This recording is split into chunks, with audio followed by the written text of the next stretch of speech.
been thinking about publishing your first research paper, or whether you're first, second, or third? In this video, if you watch till the very end, you will learn how I was able to publish my first research paper and many other research papers after that. So stick around, don't go nowhere.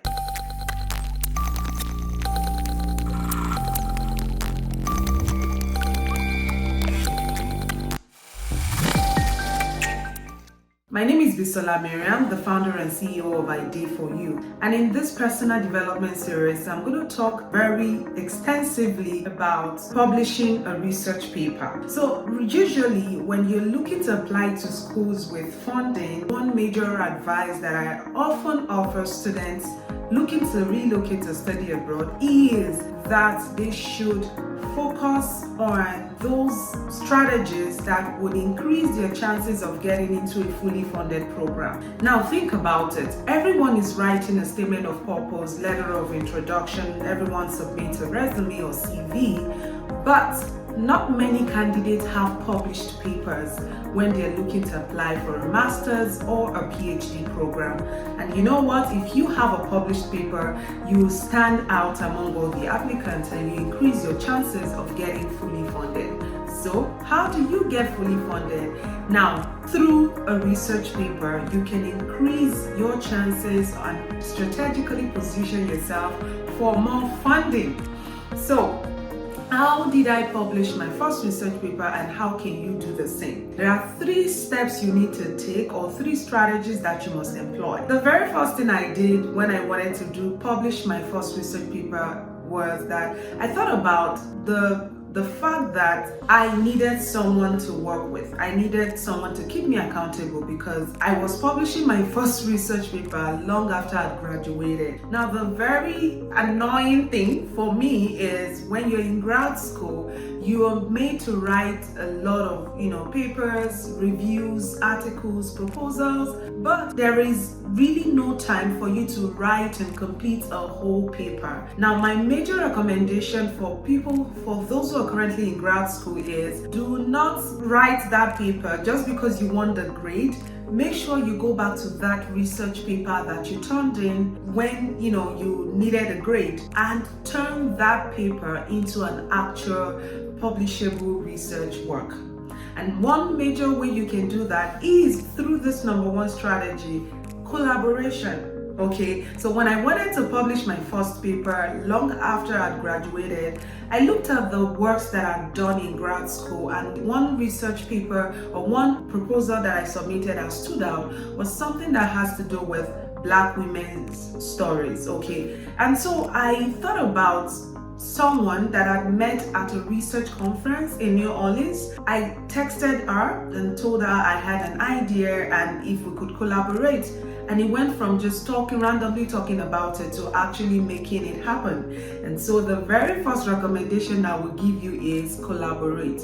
Now, I know that you may not have the kind of support system that I have or the kind of people in my space, right? But one thing I want you to know is you can find somebody once you believe that this is a research idea that you want to work on. Just keep thinking about it, keep talking about it, and the universe will bring someone your way. Another way you can collaborate is look around you. Who are the mentors that you have? I mean, think about the people who have inspired you in research-wise, academically. You can reach out to a professor and say, hey, Prof, are you looking to write a paper or publish something soon? I would love to collaborate with you. And so that can be a good way to do it. Alternatively, you can reach out to senior colleagues in your department or in your college and talk to them about the research idea you have and how excited you are to collaborate with them, because this really works. Okay, now let's move on. This next strategy you want to employ when you're looking to collaborate for research is, now after you have done this collaboration, you start working with somebody, it is important that you understand that when you're trying to get information about what has been done and the right sources to cite, you would waste a lot of time if you spend time reading all the papers out there or all the published articles on that subject matter. So what do? What you want to do is to be strategic and manage your time. by only reading the abstract of those papers that have been published before you. In other words, when you're planning to publish your research paper, make sure to go online and only read the abstract of papers that have been published before you. Do not spend time reading all the papers one after the other. You're wasting time. You're going to be wasting time if you spend time reading all the papers out there, okay? Now, the number 3 strategy you want to employ, okay, is that you want to make sure that as you're gathering references and citing sources, make sure you are including all the references and all the sources on a list. Like, create a section on your paper and begin to add the references from the very beginning alphabetically. You don't want to have a situation where you have created like 15 different tabs. You're now struggling to remember which of these papers did I cite, where did I find the reference. That's going to be very confusing. And one thing that I learned during my graduate program is that if you're working on multiple research papers at the same time, you want to make sure that you have all the information that you need. In other words, do not waste time just opening several bars at the same time. Make sure that for every paper you find, for every research paper you consult, add them to your list, your reference list from the very beginning. Now, a bonus advice that I'm going to share with you is listen carefully, make sure to do what I'm about to say to you. Have a citation generator, right? Have a citation generator. Like, there are several citation generators online, so find a citation generator that would make it possible or easy for you to cite your sources correctly. Okay, you don't want to be in a situation where you cite a source and then you don't include all the necessary information.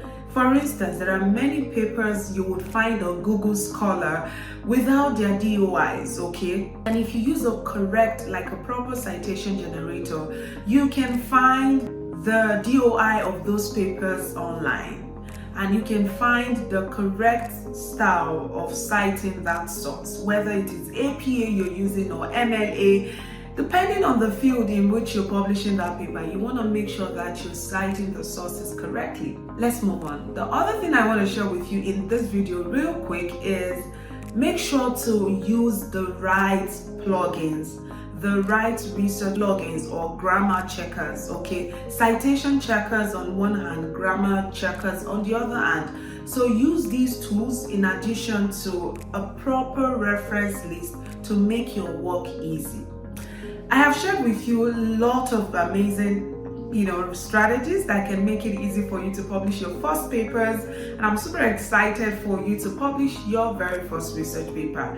And on top of that, I'm really excited to tell you that I have a book titled Fully Funded. So if you're looking to study abroad, okay, this book is gonna help you. And if you're already living abroad, this book is going to help you.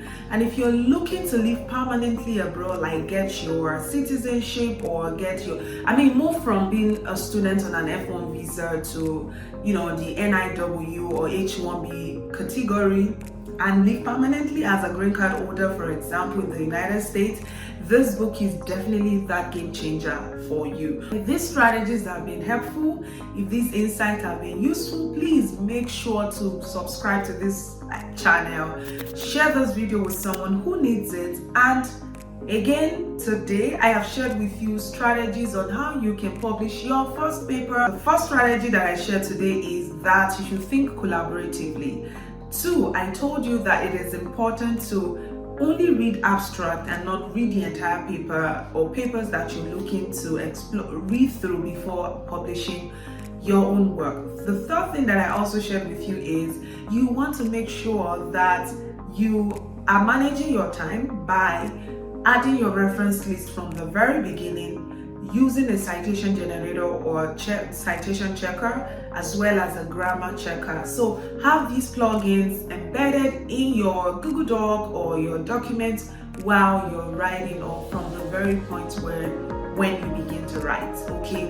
I know that writing research or academic papers can be very exhausting and boring. It's not like creative writing, right? I know it's not like storytelling, except if you're doing autoethnography. So I want you to get this right, and I want you to find someone who can support you to make this happen.